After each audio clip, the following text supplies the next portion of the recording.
Kasus yang akan kita bahas kali ini sempat viral di Korea Selatan. Pada suatu hari, sepasang suami istri berusia lanjut ditemukan meninggal dalam keadaan sangat memprihatinkan. Saat identitas pasangan ini diketahui publik, sebagian besar masyarakat merasa simpati dan sebagian lagi mensyukuri apa yang terjadi. Tanpa banyak basa-basi, mari kita langsung saja masuk ke pokok pembahasan video ini.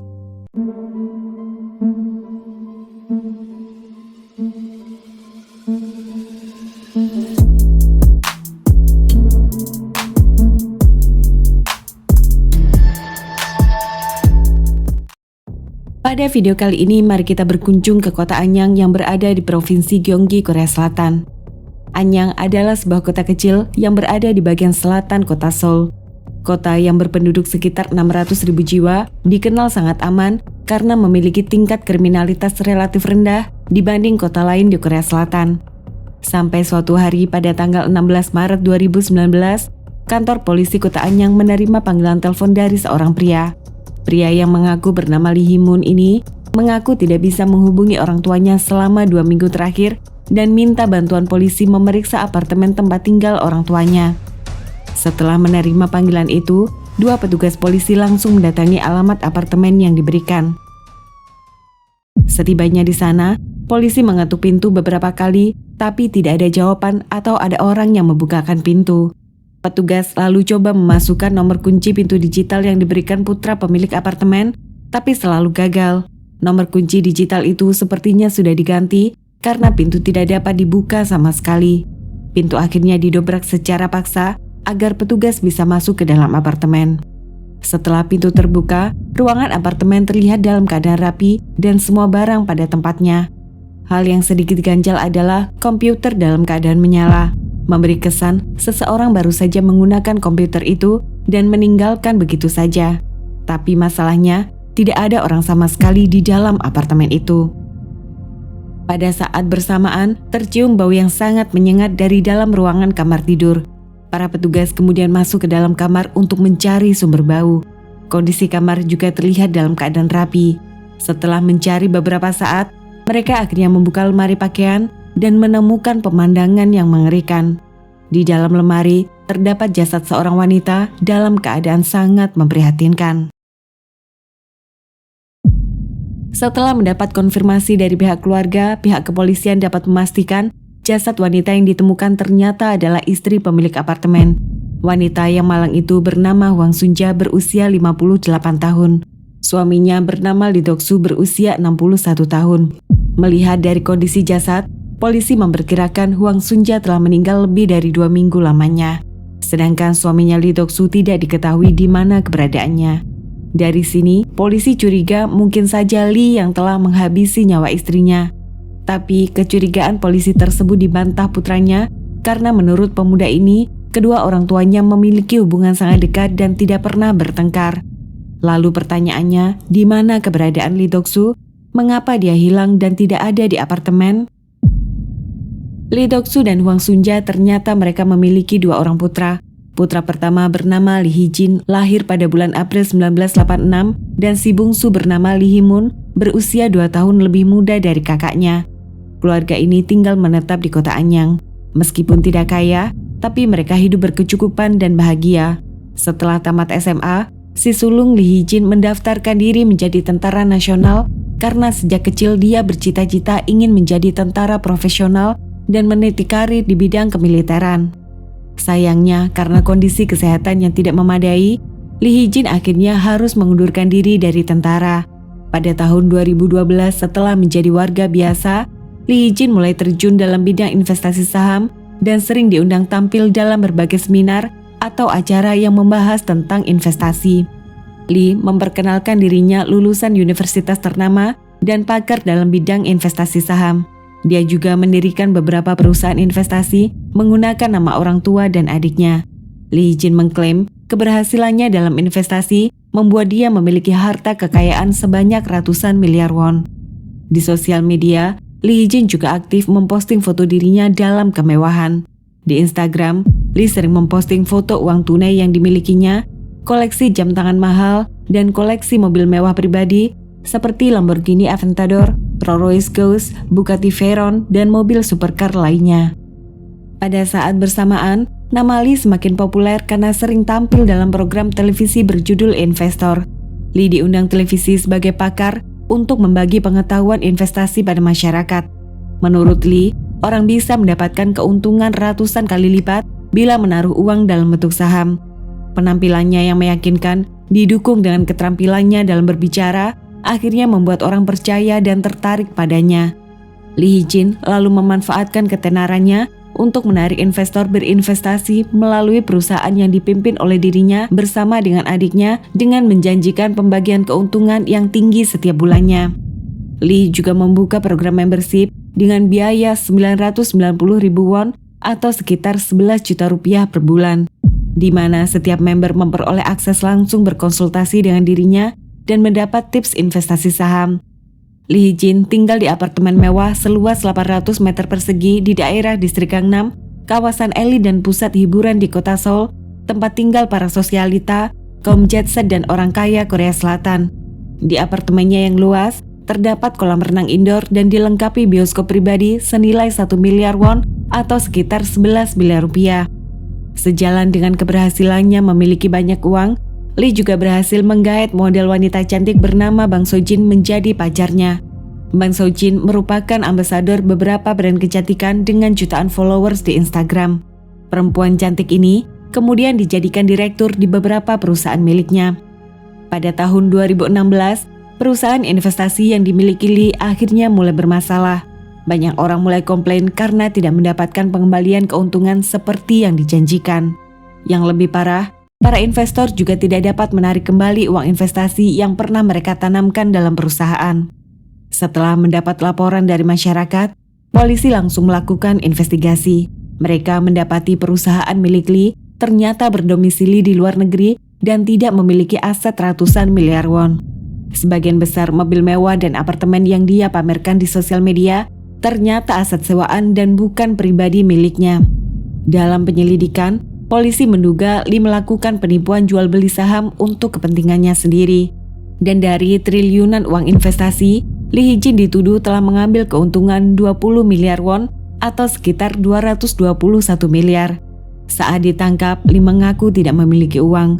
Sebagian besar uang itu diduga telah ditransfer ke luar negeri dan sebagian yang lain dipakai untuk membeli aset properti dan menunjang gaya hidup mewahnya. Polisi kemudian menyita semua aset yang masih tersisa untuk mengembalikan sebagian kecil uang korban penipuan.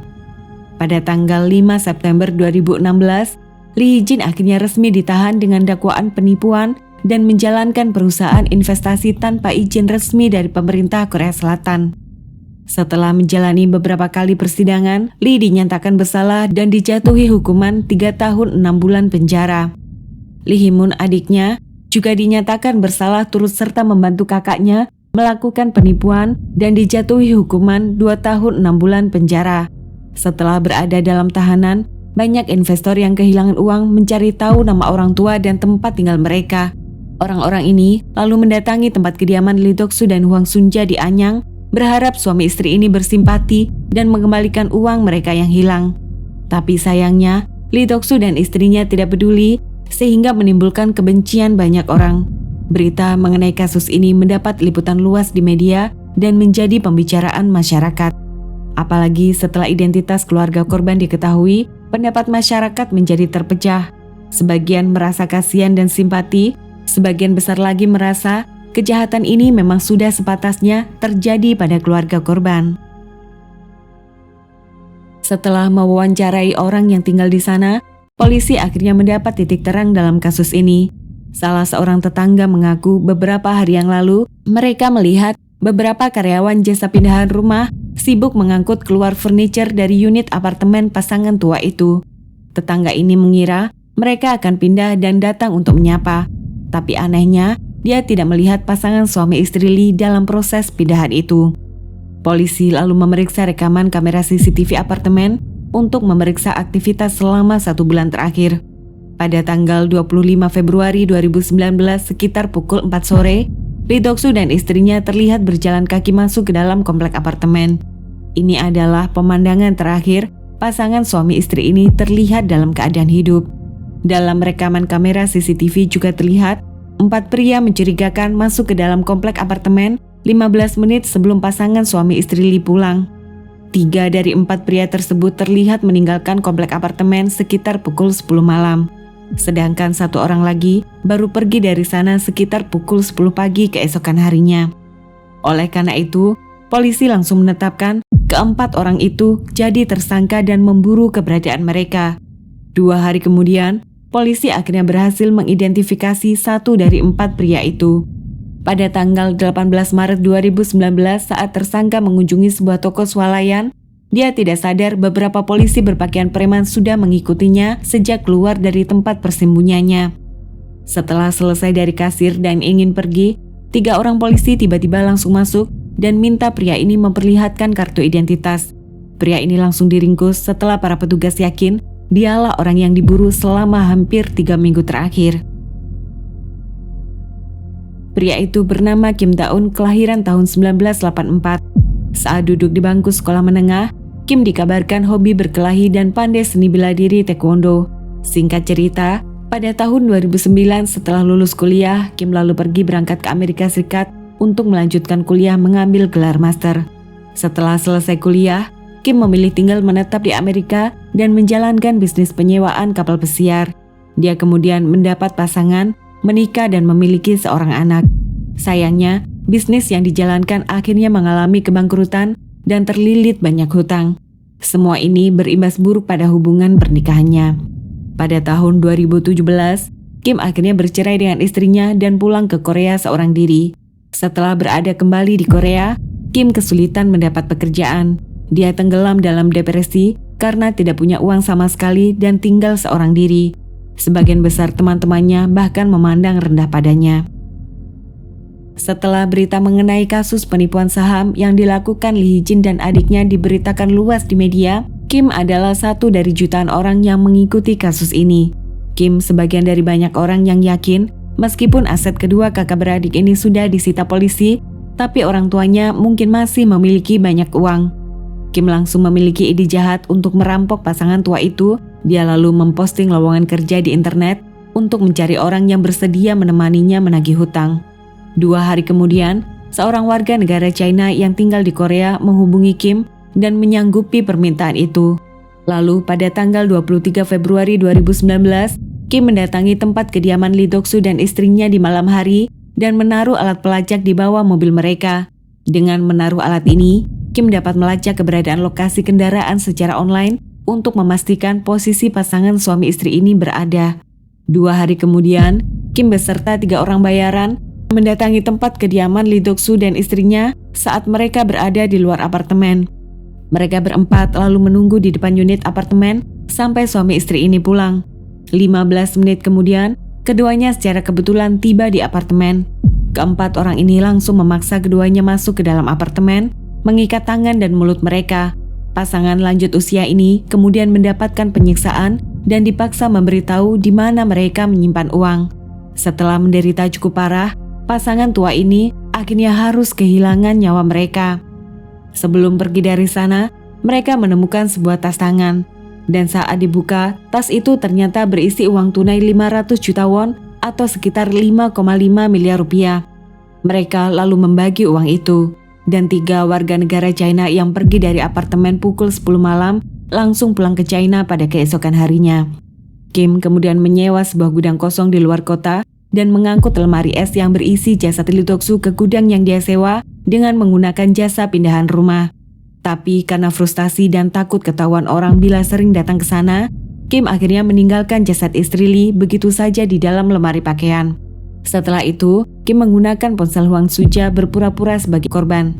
Kim mengirim pesan kepada Lee Hee-moon dan memberitahu si bungsu bahwa mereka sedang berada di Jepang untuk mengunjungi teman dan baru kembali beberapa hari lagi.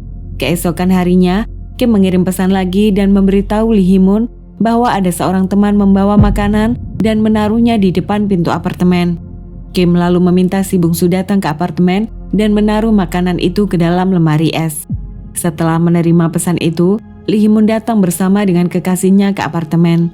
Saat datang ke sana, pria ini sangat bingung karena dia tidak melihat ada makanan apapun ditaruh di depan pintu apartemen seperti kata orang tuanya. Tapi karena ada urusan mendesak, Lee Hee-moon tidak masuk ke dalam apartemen dan pergi dari sana. Lee Hee-moon tidak sadar ada seorang pria melihatnya dari kejauhan. Pria itu adalah Kim Da-eun berniat menjebak Lee Hee-moon dan merampok pria itu. Tapi Kim mengurungkan niatnya karena Lee Hee-moon ternyata tidak datang seorang diri.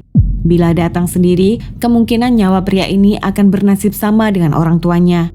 Beberapa hari kemudian, Kim menggunakan nomornya dan kembali menghubungi Lee Hee-moon. Dia mengaku seorang pengusaha dan mengajak bertemu untuk membicarakan peluang bisnis. Saat bertemu di sebuah restoran, Lee Hee-moon tidak pernah mengira orang yang ada di hadapannya telah menghabisi nyawa orang tuanya. Setelah pertemuan itu, Kim mengundang Lee Hee-moon datang ke tempat kediamannya untuk membicarakan lebih lanjut peluang bisnis yang dia tawarkan. Beruntung, sebelum pertemuan itu terjadi, Kim berhasil diringkus polisi. Saat diinterogasi, Kim mengaku dia datang ke sana untuk menagih uang yang pernah dia investasikan, yaitu sebesar $18.000 atau sekitar 267 juta rupiah. Kim juga mengaku tidak berniat jahat. 3 orang warga China yang datang bersamanya lah yang telah melakukan penyiksaan sehingga pasangan suami istri Lee meninggal. Kim akhirnya mengaku bersalah setelah polisi menunjukkan bukti pembelian barang yang pernah dia beli dan diduga merupakan alat bukti kejahatan seperti duct tape, palu, dan cairan pembersih lantai. Selain itu, Kim juga tidak dapat memberikan bukti pendukung apapun atas investasi yang pernah dia transfer ke perusahaan. Para petugas polisi lalu diarahkan menuju ke sebuah gudang terpencil di kota Pyeongtaek, 40 menit berkendara dari kota Anyang. Saat tiba di sana, mereka akhirnya menemukan jasad Lee Dok-soo dalam lemari es. Hasil otopsi polisi kemudian menyimpulkan bahwa pasangan suami istri Lee meninggal dunia akibat hantaman benda tumpul di bagian kepala. Di sekujur tubuhnya juga banyak terdapat luka memar, menandakan bahwa keduanya sempat mendapat siksaan sebelum meninggal dunia. Setelah mendapat identitas 3 warga negara China yang terlibat, pihak kepolisian langsung menghubungi pihak Interpol dan minta bantuan mereka untuk menangkap 3 orang itu agar dapat diekstradisi ke Korea Selatan. Pada tahun 2020, Lee Hee-jin bebas dari penjara setelah menjalani masa tahanan selama 3 tahun 6 bulan. Setelah bebas, Lee Hee-jin hidup jauh dari keramaian dan tidak pernah lagi memamerkan kekayaannya di sosial media. Lalu pada bulan Oktober 2021 setelah menjalani beberapa kali persidangan, Kim Da-eun yang berusia 37 tahun saat itu akhirnya dinyatakan bersalah dan dijatuhi hukuman penjara seumur hidup. Berita terakhir mengenai Lee Hee-jin, tanggal 3 Maret 2023 yang lalu, dia kembali diperiksa polisi atas kasus penipuan uang virtual di internet. Sampai dengan video ini dibuat, kasus ini masih dalam penyelidikan. Dan ketiga orang warga negara China yang membantu Kim Da-eun masih dalam pencarian dan belum berhasil ditangkap.